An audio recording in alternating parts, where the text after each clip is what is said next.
something to look at while I'm talking, guys. I might go back to the strings. The reason I use these tubes, although it adds the complication of the weight,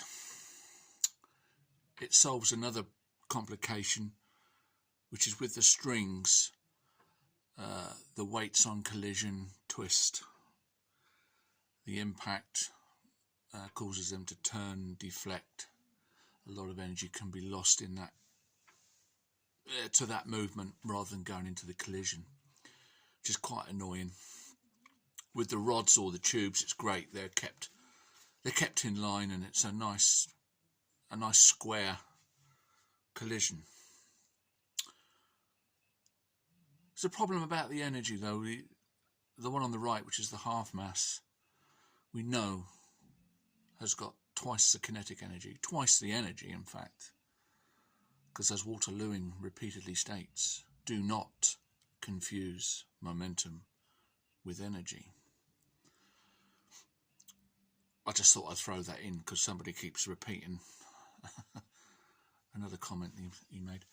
But yeah, so with the double the energy of the one on the right going at twice the velocity, you would think intuitively that it would push back the heavier mass much more than it seems to do.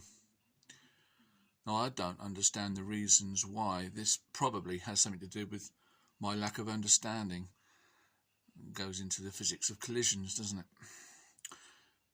Things don't always happen in nature as we might expect them to. But I thought we could do something else to see if we can ascertain the energy. We can leave one stationary and raise one and collide it.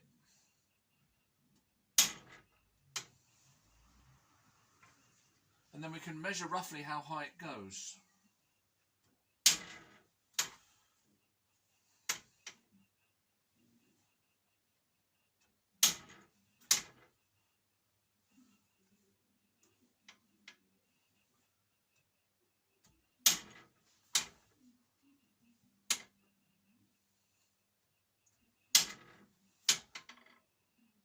I think that's about it.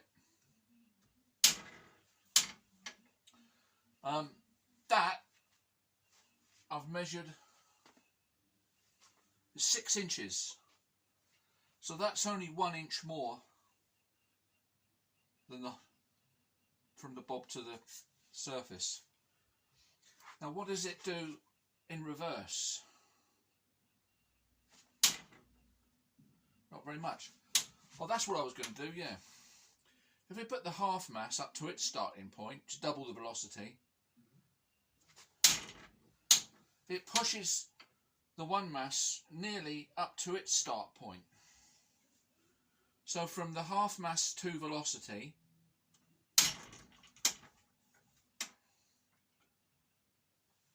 and if you thought momentum was the same, they would have the same energy, so we can reciprocate it.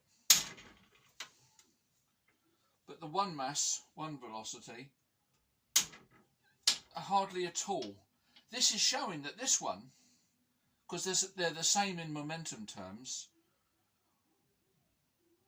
half times 2 is the same as 1 times 1. You know what I mean? Nearly pushes the one mass up to its start point. Whereas the start point from the one mass doesn't have much energy at all, does it? I thought that was a good way of clearly demonstrating that this has got more energy, double the energy if you like, as it should do, but it's got a lot more energy than this one. Now I'm going to take this weight off and see if that makes any difference. I don't think it does, but bear in mind that the one on the right, the half mass at 2 velocity, should have the same momentum energy as the one on the left. The one mass, one velocity. They clearly don't, do they? Clearly don't. Watch this. nearly up to its starting point.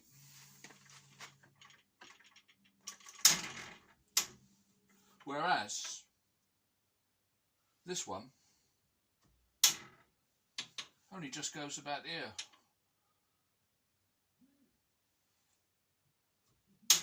I thought that was a good indication of the excess kinetic energy. Something happens in the collision of them both moving together which I don't understand, where you perhaps don't see this result. Remember, momentum is not energy. Cheers.